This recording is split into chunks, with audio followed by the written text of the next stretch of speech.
Bienvenue chez Even Audio, la plateforme dédiée à votre épanouissement sur les plans spirituels, émotionnels et physiques. Si vous appréciez notre contenu, n'hésitez pas à nous laisser un like, un commentaire, à partager et à vous abonner en activant la cloche de notification pour recevoir toutes nos nouveautés. Ensemble, faisons avancer le royaume des cieux. Dans cet extrait, nous vous proposons la version audio du livre Le pouvoir des langues du pasteur Chris Oyakhilome. Nous vous souhaitons une bonne écoute et que Dieu vous bénisse. Les langues, une expérience du Nouveau Testament. Le parler en langue fait partie du Nouveau Testament. Les gens de l'Ancien Testament ne pouvaient pas parler en langue, mais nous, dans le Nouveau Testament, le pouvons et devrions le faire. Dans l'Ancien Testament, il ne pouvait pas naître de nouveau parce que Jésus-Christ n'était pas encore venu mourir à notre place. La nouvelle alliance n'avait pas été consommée. Rappelez-vous que les langues sont communiquées à l'esprit humain recréé par le Saint-Esprit lorsqu'il remplit un individu. C'est un langage spirituel que vous ne pouvez pas apprendre avec votre esprit. Avec ce langage spirituel, vous pouvez communiquer dans le domaine spirituel avec Dieu et ses saints anges. La Bible dit, « Celui qui parle dans une langue inconnue ne parle pas aux hommes, mais à Dieu, car personne ne le comprend. » 1 Corinthiens 14, 2. Rappelez-vous que j'ai dit au début que l'homme est un esprit et qu'il vit dans un corps. C'est à travers son corps, sa maison, qu'il peut contacter le domaine physique ou terrestre. Cependant, il entre en contact avec le monde spirituel avec son esprit, et pour l'esprit humain recréé pour communiquer efficacement dans ce domaine, il a besoin de ce langage spirituel. Parfois, lorsque vous parlez dans d'autres langues, vous donnez en réalité des signaux et des instructions dans l'esprit, permettant ainsi aux anges de commencer à fonctionner en votre nom. Dans l'Ancien Testament, la seule lumière jetée sur le sujet de la parole en langue, c'est ce que le prophète Ésaïe a dit dans Ésaïe 28, 10 à 12. Car précepte doit être sur précepte, précepte sur précepte, ligne sur ligne, ligne sur ligne, ici un peu, et là un peu, car c'est précepte sur précepte, précepte sur précepte, règle sur règle, règle sur règle, un peu ici, un peu là. Eh bien, c'est par des hommes aux lèvres balbutiantes et au langage barbare que l'Éternel parlera à ce peuple. Il lui disait, « Voici le repos, laissez reposer celui qui est fatigué, voici le lieu du repos. » Mais ils n'ont point voulu écouter. Bien que les gens de l'Ancien Testament n'en aient jamais fait l'expérience, ce que le prophète a dit nous donne une meilleure compréhension de ce que signifie le parler en langue fait dans le Nouveau Testament. Il parlait de quelque chose qu'il n'avait jamais vu ou expérimenté auparavant et qu'il n'avait aucun moyen de décrire autrement que par l'Esprit de Dieu. Au verset 12, Dieu disait par l'intermédiaire du prophète Ésaïe que c'est des lèvres balbutiantes et une autre langue avec laquelle les fatigués recevraient du repos et du rafraîchissement. Mais il a dit que les gens ne croiraient pas. Et fidèle à sa prophétie, quand cela est arrivé, ils n'y ont pas cru. C'est triste à dire, mais aujourd'hui, certains chrétiens ne croient toujours pas à l'importance de parler en d'autres langues. Si vous en faites partie, permettez-moi de souligner ici que le fait de ne pas y croire ne signifie pas que vous avez tort. En fait, vous êtes juste en train de t'éloigner d'une grande bénédiction et d'un avantage que Dieu a déjà mis à votre disposition. Cependant, pour celui qui veut vivre la vie chrétienne authentique, dynamique et victorieuse, en recevant le Saint-Esprit et en parlant autrement, les langues ne sont pas une option. Personne ne peut vivre avec succès la vraie vie chrétienne sans le Saint-Esprit. Sans le Saint-Esprit, vous ne pouvez avoir que du vide et de la religion. Qui est le plus grand, prier selon votre compréhension ou prier en langue? Car si je prie dans une langue inconnue, mon esprit prie, mais mon intelligence est infructueuse. 1 Corinthiens 14, 14. Au cours d'une des réunions, Nuit de Félicité, que nous avons organisée en 2002, j'ai demandé, combien de personnes ici ne croient pas au parler en langue? C'était une grande foule de milliers de personnes et seulement quelques mains se sont levées. J'ai repéré parmi eux un jeune homme et une jeune femme et je leur ai dit de se manifester. Je leur ai demandé pourquoi ils ne croyaient pas au parler en langue et ils ont tous deux donné la même réponse, parce que je ne comprends pas et que je ne peux pas parler une langue que je ne comprends pas. Mais le fait que vous ne compreniez pas cela est une preuve positive que cela vient de Dieu, c'est ce que dit la parole de Dieu. Et je répondis. Ensuite, je leur ai lu cette écriture dans 1 Corinthiens 14, 14 et ils étaient convaincus. Je leur ai demandé de recevoir le Saint-Esprit et la capacité de parler en d'autres langues, et tandis que la foule regardait, ils étaient glorieusement remplis de l'Esprit et commencèrent à parler en d'autres langues. Lorsque vous parlez ou priez dans une langue inconnue, vous n'êtes pas obligé de comprendre ce que vous dites parce que les mots viennent de votre esprit et à ce moment-là, votre compréhension, c'est-à-dire votre intelligence, n'y participe pas. 1 Corinthiens 14, 14. La traduction de la Living Bible dit, « Car si je prie dans une langue que je ne connais pas ni comprends, mon esprit est en train de prier, mais je ne sais pas ce que je dis. » Les mots ne vous viennent pas de l'intelligence, ils viennent directement de votre esprit et de votre bouche, et vous ne pouvez les comprendre que si le Saint-Esprit ouvre votre entendement, et il le fera si vous le lui demandez. 1 Corinthiens 14, 13. J'ai observé que de nombreux chrétiens préfèrent prier dans la langue qu'ils comprennent plutôt que dans d'autres langues, mais c'est le moindre des deux.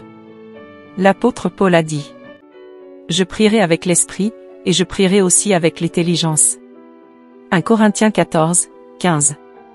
De cette écriture, nous voyons que prier avec intelligence est là aussi, mais la plupart des chrétiens disent l'inverse. Ils prient avec leur compréhension et prient également avec leur esprit. C'est la raison pour laquelle plusieurs d'entre eux sont confrontés à des défis qui semblent les submerger.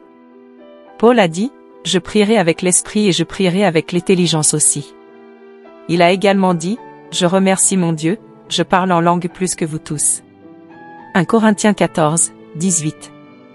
Prier avec l'intelligence est c'est le moindre des deux. Le plus grand prie avec l'esprit, qui prie en d'autres langues. Donc, avant de prier en français ou dans toute autre langue que vous avez apprise, priez d'abord dans le Saint-Esprit. Il vaut mieux prier dans d'autres langues que de prier en français ou dans toute autre langue connue, car alors vous exprimez des mystères dans le domaine de l'Esprit. Ces mystères sont les réponses à vos questions et la sagesse que vous avez besoin pour faire face aux situations qui se présentent à vous. Vous pouvez alors amener ces mystères dans votre compréhension où ils peuvent vous être profitables lorsque vous recevez l'interprétation. Langue plus interprétation égale prophétie. Celui qui parle en langue s'édifie lui-même, celui qui prophétise édifie l'Église. Je désire que vous parliez tous en langue, mais encore plus que vous prophétisiez. Celui qui prophétise est plus grand que celui qui parle en langue, à moins que ce dernier n'interprète, pour que l'Église en reçoive de l'édification. 1 Corinthiens 14, 4 à 5. Parler en langue inclut prier, prêcher ou donner un message en d'autres langues, et c'est pourquoi vous avez besoin de l'interprétation pour que vous et les autres qui vous écoutent puissent être bénis. Prophétiser, c'est exprimer la volonté de Dieu, une parole avec pouvoir, c'est annoncer les révélations de la parole de Dieu dans la compréhension des gens, ainsi l'Église est édifiée. La Bible dit que celui qui prophétise est plus grand que celui qui parle en langue, sauf si celui qui parle en langue l'interprète.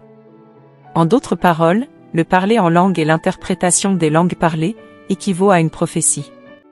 Mais s'il n'y a pas d'interprétation et que vous parlez simplement en langue, la prophétie est plus grande et meilleure parce qu'elle édifie l'Église. Le parler en langue à lui seul édifie seulement celui qui parle en langue. Mais nous parlons de sagesse parmi ceux qui sont parfaits, mûrs. Mais ce n'est pas la sagesse de ce monde, ni celle des princes de ce monde, qui est anéantie, mais nous parlons de la sagesse de Dieu dans un mystère. 1 Corinthiens 2, 6 à 7. Nous parlons de la sagesse de Dieu dans un mystère, c'est-à-dire de manière ésotérique. La parole de Dieu est la sagesse de Dieu. Si je dis par exemple, « Celui qui est en moi est plus grand que celui qui est dans le monde », les personnes sans instruction ne sauront pas ce que cela signifie. Cela n'aura aucun sens pour l'homme naturel parce que je parle de la sagesse de Dieu dans un mystère, et il ne peut pas le comprendre. Activez votre esprit. Prier dans d'autres langues stimule votre esprit, cela active votre esprit. 1 Corinthiens 14, 14 à 15 dit, « Car si je prie dans une langue inconnue, mon esprit prie, mais mon intelligence est infructueuse. » Qu'est-ce que c'est alors? Je prierai avec l'esprit, et je prierai aussi avec l'intelligence. Paul nous montre quel est le « aussi », prier avec l'intelligence. Il n'a pas dit, je prierai avec l'intelligence et je prierai avec l'esprit aussi. Il a dit, je prierai avec l'esprit et je prierai aussi avec l'intelligence. Cela signifie, je prierai d'abord avec l'esprit, puis je prierai aussi avec l'intelligence. Puis il dit, si je prie dans une langue inconnue, mon esprit prie, ce qui signifie que prier en langue est la prière de l'esprit humain recréé. C'est là que se trouve le pouvoir. Lisez le passage suivant dans 1 Corinthiens 14, 2. Car celui qui parle dans une langue inconnue ne parle pas aux hommes mais à Dieu, car personne ne comprend, ou ne saisit parce que dans le Saint-Esprit, Il énonce des vérités secrètes, des choses cachées non évidentes à l'entendement. Vous voyez, lorsque vous parlez en langue, vous ne parlez pas aux hommes mais à Dieu. Vous parlez de mystères, de vérités secrètes, de choses cachées qui ne sont pas évidentes pour la compréhension. Quand tu parles en d'autres langues, des secrets, des vérités et des réalités sont révélés. Il y a des moments où vous ne savez pas quoi faire. Vous aurez peut-être besoin d'une idée, un plan d'affaires, un plan pour votre famille ou un plan pour votre propre vie. Vous ne savez peut-être même pas quelles mesures prendre, mais lorsque vous parlez dans d'autres langues, les vérités seront révélées à votre esprit et vous saurez quoi faire. Jésus a dit, « Celui qui croit en moi, comme l'Écriture le dit, des fleuves d'eau vive couleront dans son sein. » Jean 7, 38. Ainsi, lorsque ces pensées ou ces paroles jaillissent en vous, vous recevez des vérités secrètes de Dieu. Lorsque vous parlez en d'autres langues, les gens du monde peuvent se moquer de vous parce qu'ils ne comprennent pas ce qui se passe et ils peuvent penser que vous êtes un imbécile. Mais Dieu merci, la Bible dit qu'il a choisi les choses insensées du monde pour confondre les sages. 1 Corinthiens 1, 27.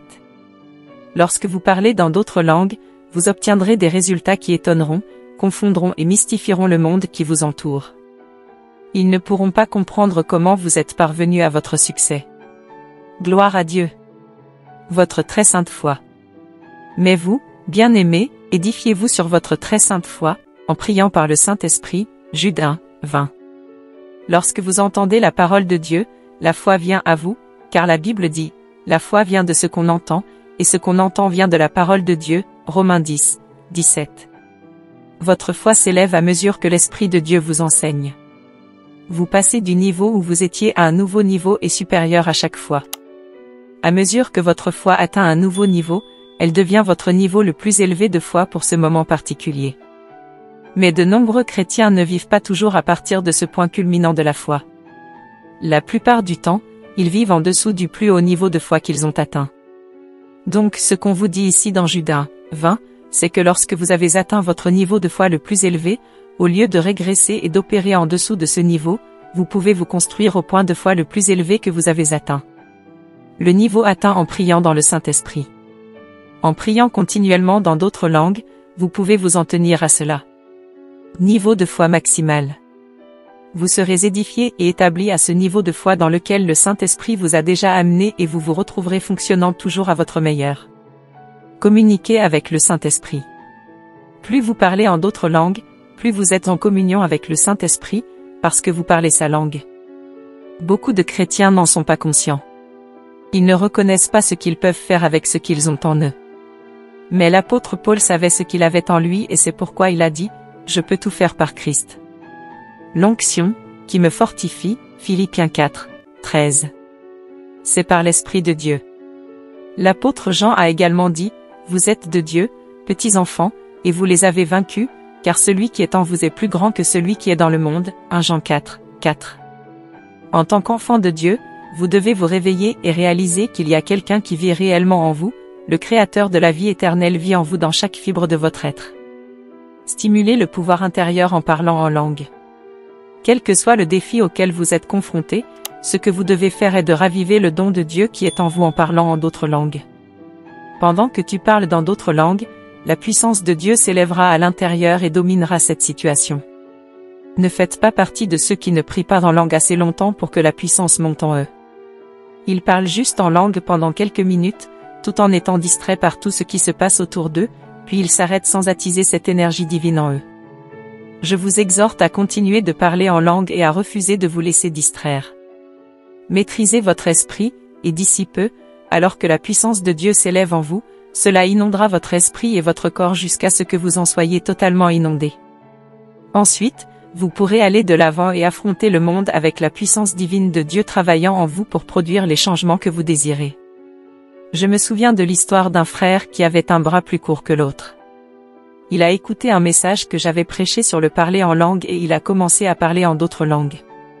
Pendant qu'il parlait en langue, il étendait ses bras, et peu de temps après, l'onction pénétra dans son bras le plus court et l'étendit jusqu'à ce que les deux bras étaient de la même longueur. Gloire à Dieu! Un certain jeune homme souffrait depuis plusieurs années d'une excroissance dans son corps. La excroissance était devenue aussi grosse qu'un poing. Lorsqu'il entendit ce message sur le parler en langue, Il posa la main dessus et se mit à parler en d'autres langues, et ce faisant, la foi fut libérée de son esprit. Il a continué à parler en d'autres langues jusqu'à ce qu'il devienne si audacieux qu'en l'Esprit de Dieu, il a frappé cette excroissance et elle a instantanément diminué. Quelques jours plus tard, elle avait complètement disparu de son corps. Il y a un tel pouvoir d'en parler dans d'autres langues. Un garçon de 11 ans a témoigné. Il a dit qu'il n'avait jamais compris les mathématiques à l'école, mais lorsqu'il a commencé à parler dans d'autres langues, il a découvert qu'il commençait à comprendre les mathématiques de mieux en mieux jusqu'à ce qu'elles soient devenues son meilleur sujet, Dieu soit loué. Passer du temps de qualité à parler en langue. Le pouvoir de parler en d'autres langues est indescriptible. Il libère le pouvoir du chrétien et provoque le miracle. Passer du temps de qualité à parler en langue résoudrait ce problème qui persiste depuis si longtemps dans votre vie. Si vous voulez vraiment voir la gloire de Dieu dans votre vie, si vous voulez une promotion et vous voulez avoir de plus grandes bénédictions dans votre vie que vous n'en avez actuellement, alors parlez en langue plus que vous ne l'avez fait. Rappelez-vous que ce n'est, ni par la force, ni par la puissance, mais par mon esprit, dit l'Éternel des armées, Zacharie 4, 6. Êtes-vous né de nouveau et rempli du Saint-Esprit? Alors vous avez tout ce qu'il faut pour libérer ce pouvoir en vous et allumer un feu dans votre esprit. Parlez en d'autres langues.